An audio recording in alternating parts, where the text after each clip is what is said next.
사도신경으로 신앙 고백하시겠습니다.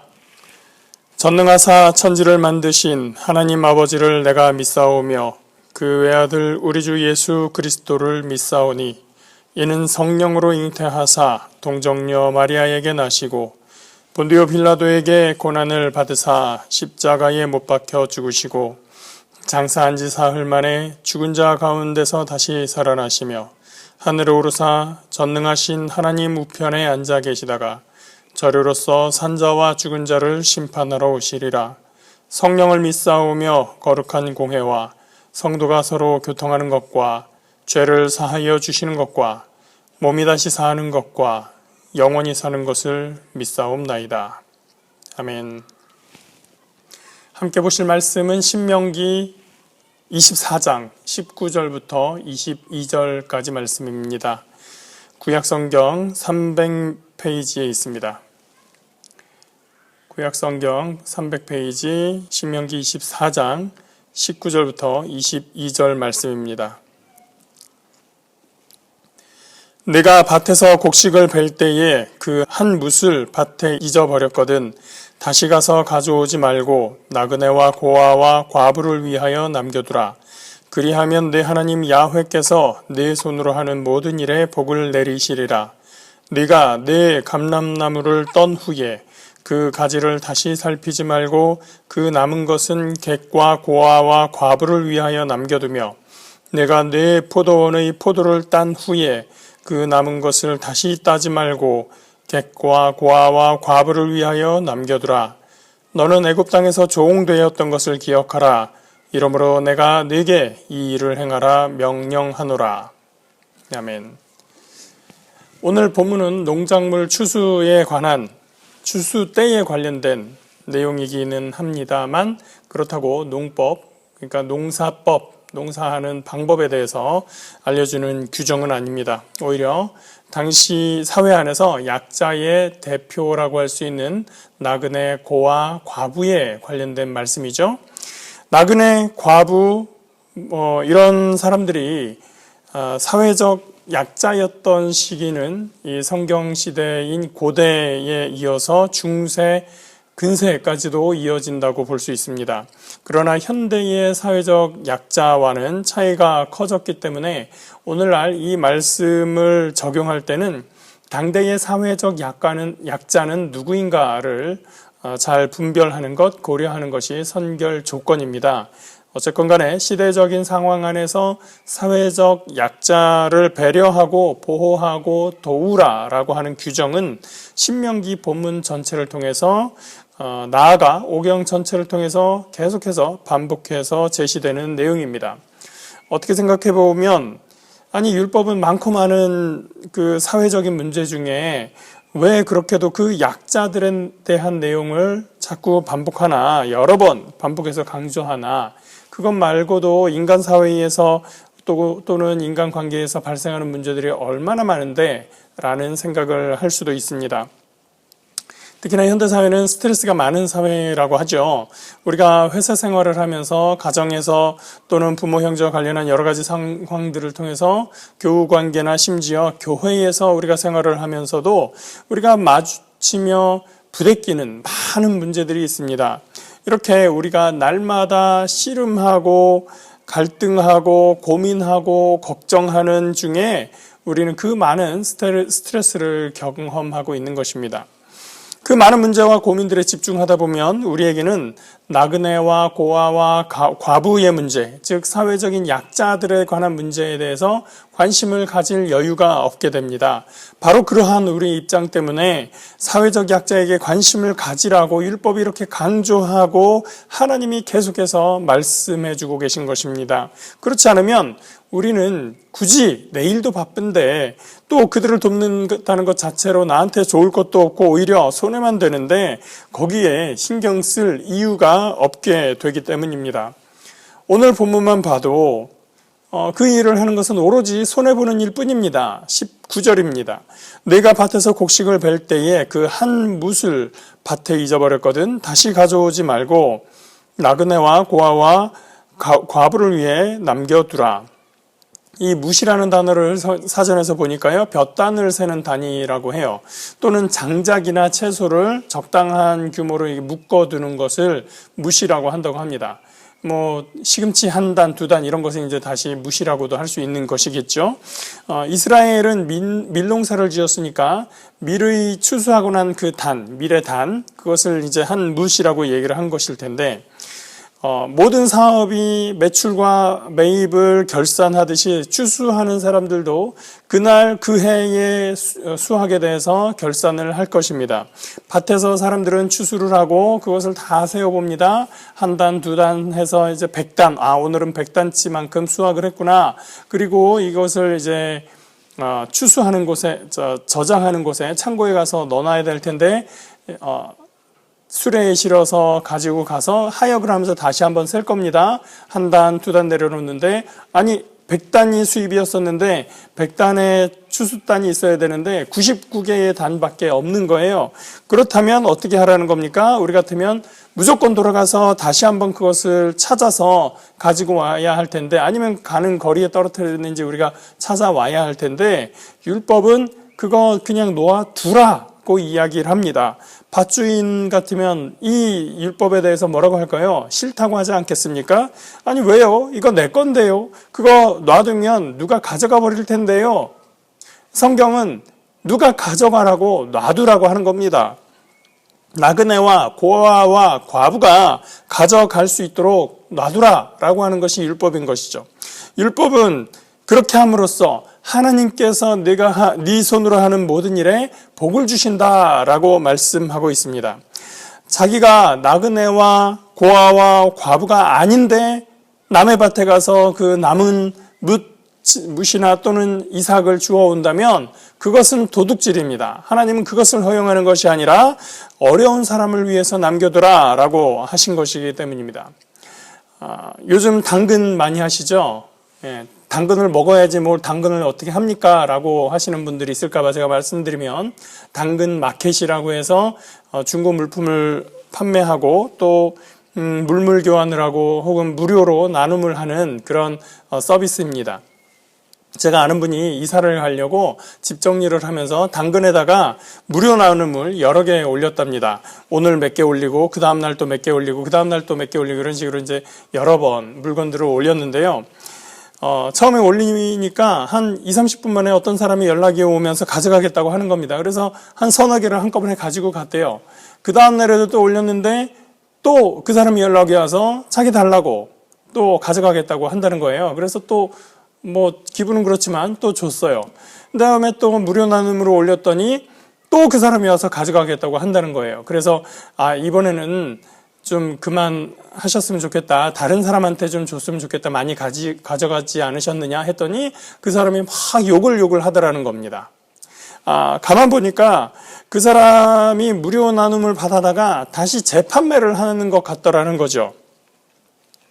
무료 나눔을 하는 것은 누군가에게 선한 마음으로 대접하고자 하는 선한 행동이었습니다. 이것이 확대되고 확산되면 우리 사회가 서로 나누며 살아가는 더 살기 좋은 공동체가 될 수 있습니다.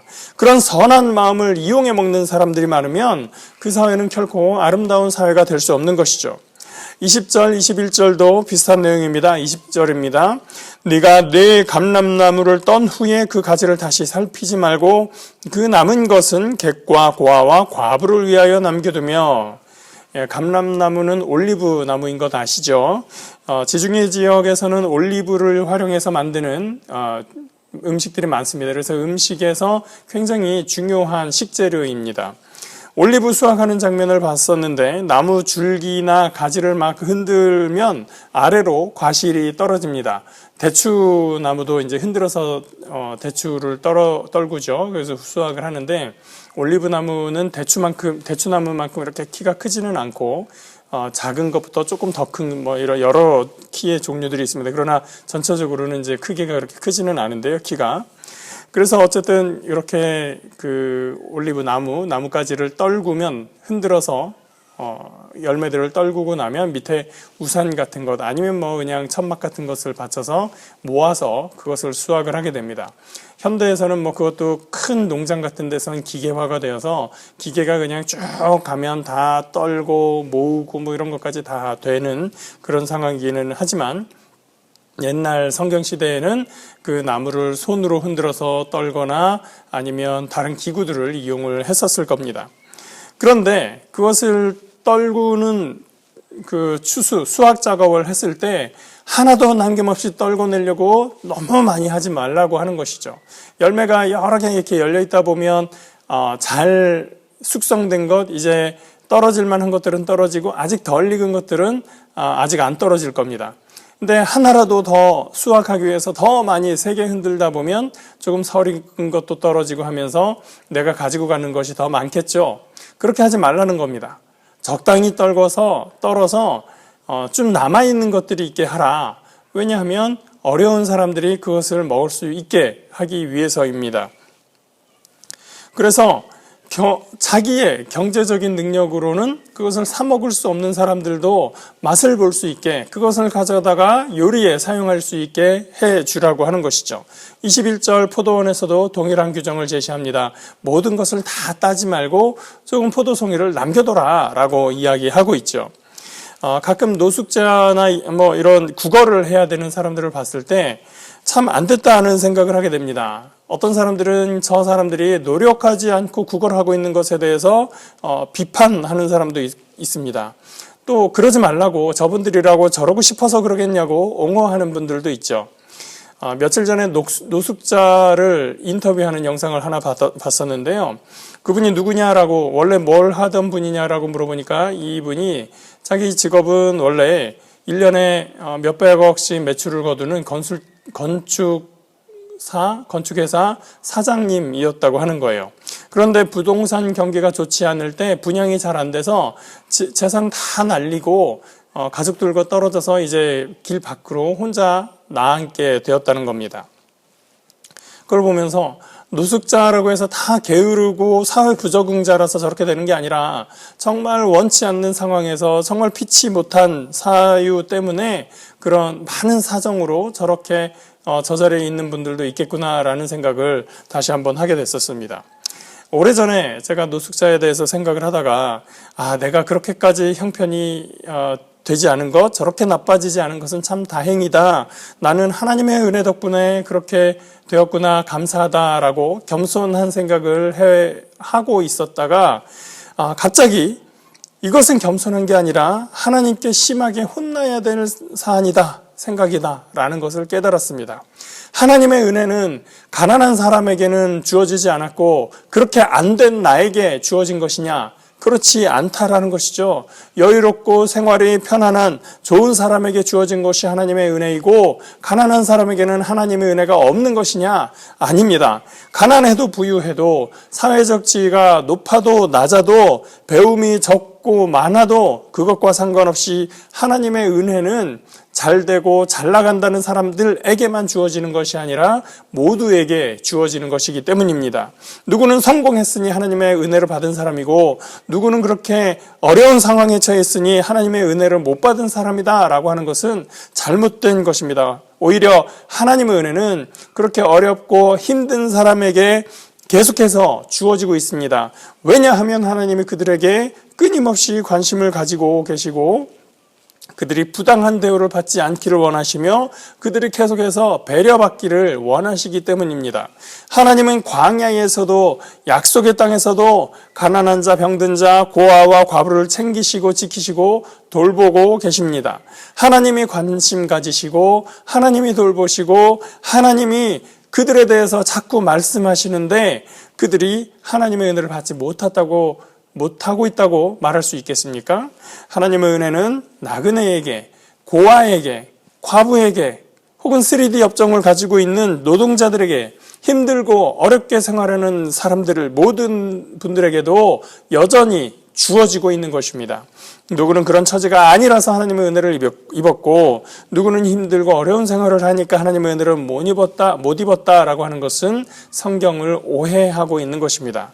22절이 바로 그것을 말해주고 있습니다. 너는 애굽 땅에서 종되었던 것을 기억하라. 이러므로 내가 네게 이 일을 행하라 명하노라. 이스라엘은 애굽에서 민족적으로 노예였습니다. 그들이 저주받았기 때문에 그런 겁니까? 아니요, 원래는 그들이 은혜를 받았기 때문에 그 땅에 살게 되었던 겁니다. 흉년이 들었을 때 총리 요셉이라는 이 인물을 통해서 이스라엘 그 야곱의 가족들이 이주할 수 있었고, 그곳에서 고센 땅에 자기들의 혈통을 유지하며 하나의 공동체를 이루며 살아갈 수 있었습니다. 분명히 흉년이라는 그 어려움의 상황에서 그들은 하나님의 은혜를 받았고 애굽으로 이주할 수 있었습니다. 그 땅에서 살아간 것이 그들에게 저주였을까요? 그렇지 않습니다. 그들이 많은 수가 되었습니다. 세월이 흐르면서 많은 숫자로 불어나게 된 것은 고대 시대에 자손들이 많아진다는 것은 그 자체로 축복이었기 때문에 몇십 명의 가족이 왔다가 이제 수십만 수백만의 민족으로 형성되었다면 그것은 놀라운 하나님의 축복이었고 은혜였던 것입니다. 그들이 비록 종의 신분, 노예의 신분이 되었다 할지라도 그들에게 하나님의 은혜는 주어지고 있었던 겁니다. 그들이 영원히 종의 삶을 살아갔습니까? 그렇지 않죠. 하나님은 그들을 이끌어내셨습니다. 그 신분에서 벗어나게 하셨습니다. 하나님의 은혜가 그들에게 주어졌던 것이죠. 그런데 사실 하나님의 은혜라고 하기엔 그들이 노예 생활을 벗어난 신분이 어떻게 되었을까요? 왕족의 신분으로 다 귀족으로 살아가고 있었을까요? 그렇지 않아요. 그들이 광야에서 40년 동안 떠돌이 생활을 하게 됐습니다. 말이 쉬워서 40년 광야 생활이지 그들은 평생을 광야에서 갈 곳 없이 나그네로 살아갔었던 것입니다. 그들을 받아주는 땅이 없고 그들이 갈 곳이 없어서 아무도 찾지 않는 광야에서 떠돌이 생활을 하고 있었던 겁니다. 그러나 그들에게 하나님의 은혜가 없었나요? 아닙니다. 그들에게 끊임없이 그 40년 동안 하나님의 은혜는 주어지고 있었습니다. 하나님께서 이스라엘 백성들을 언제나 지키시고 그들에게 은혜를 베풀고 계셨습니다. 이스라엘 백성들의 흉년을 겪어도 하나님의 은혜가 있었고 그들이 노예가 되었어도 하나님의 은혜가 있었고 그들이 광야에서 살고 있어도 하나님의 은혜를 입고 있었습니다. 대한민국이 이제 부강한 나라가 되었으니 하나님의 은혜를 받은 것이 아니라 가난할 때도 대한민국은 하나님의 은혜를 받고 있었습니다. 이제 다른 나라보다 경제적으로 좀 잘 살게 되었으니 우리나라보다 경제력이 약한 나라들 무시하고 싶다면 그것은 비성경적인 사고방식이고 하나님이 원하지 않는 생각입니다. 어느 나라 참 가난하고 거기는 기근이 있고 아이고 불쌍해 쯧쯧쯧 우리는 그렇게 살지 않는데 쯧쯧쯧 그것은 성경적인 태도가 아니라고 하는 것이죠. 22절 말씀을 예수님께서 말씀하셨던 겁니다. 그러므로 무엇이든지 남에게 대접을 받고자 하는 대로 너희도 남을 대접하라. 이것이 율법이요 선지자니라. 내가 선의로 대함을 받고 싶으면 먼저 선의로 남을 대해 주어야 됩니다. 도움이 필요한 사람을 돕는 사람은 자신에게 도움이 필요할 때 도움을 받게 될 것입니다. 우리 아이들만 봐도 그렇죠. 저희 아이가 보니까 어느 날 생일인데 선물을 엄청 많이 받더라고요. 왜 그렇게 받을 수 있을까요? 그 선물을 받기 전에 자기가 다른 아이들의 생일을 계속해서 잘 챙겨줬을 거예요. 자기가 선물을 많이 줬을 거예요. 그러다 보니 자기도 생일날에 많이 받을 수 있는 거죠. 어쩌다가 내가 10명한테 선물을 줬지만 자기 선물은 8개가 될 수 있습니다. 다 돌아오지 않을 수도 있어요. 그러나 8이라는 많은 수가 자기에게로 돌아왔던 것을 그 아이는 경험할 수 있는 거죠. 무엇이든지 예수님 말씀하십니다. 무엇이든지 남에게 대접을 받고자 하는 대로 너희도 남을 대접하라.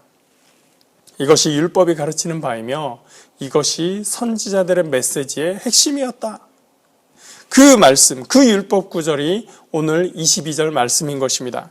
너희가 애굽 땅에서 종이었던 것을 기억하여라. 네가 종이었었던 종의 신분이었던 때를 생각하고 지금 종의 신분에 있는 사람들, 지금 사회적으로 낮다고 생각하는 사람들, 아무것도 도와줄 것 없는 사람들을 너와 동일하다고 생각해라. 왜냐하면 너와 그 사람들이 아무런 차이가 없는 같은 사람들이기 때문이다.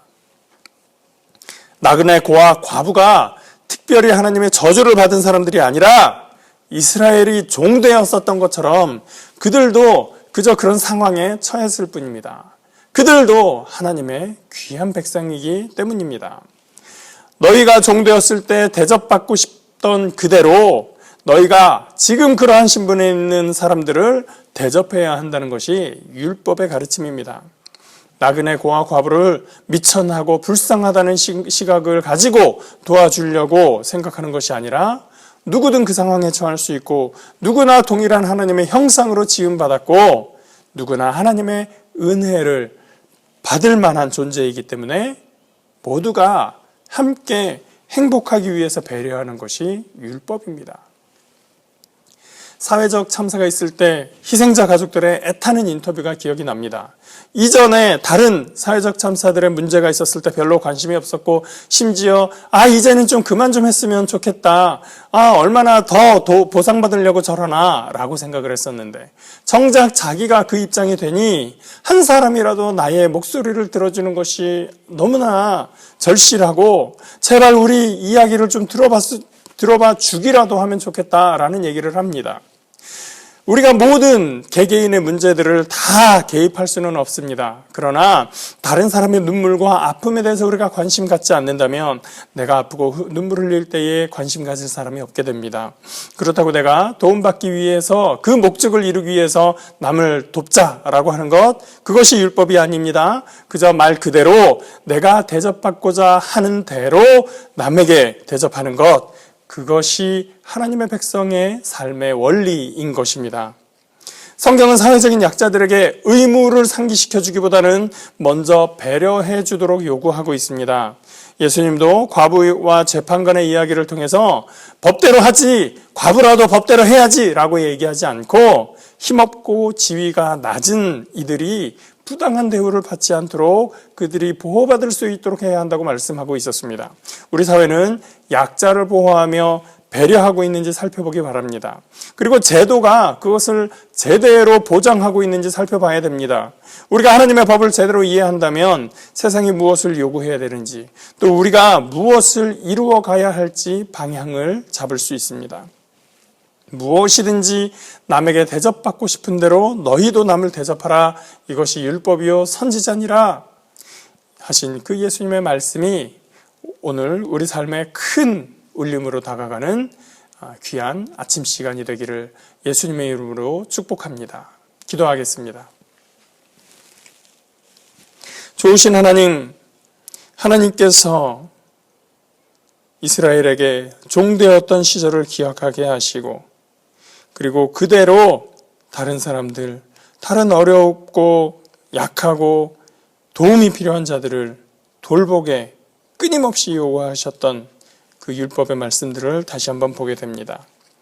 예수님이 그 율법을 다시 말씀하시면서 너희가 대접받고자 하는 대로 남을 대접하라 라고 말씀하셨고 그것이 율법이요 선지자라고 말씀하셨던 것을 오늘 우리 삶에서 다시 한번 기억하고 돌아보고 우리 삶에서 살아내 갈 수 있기를 원합니다.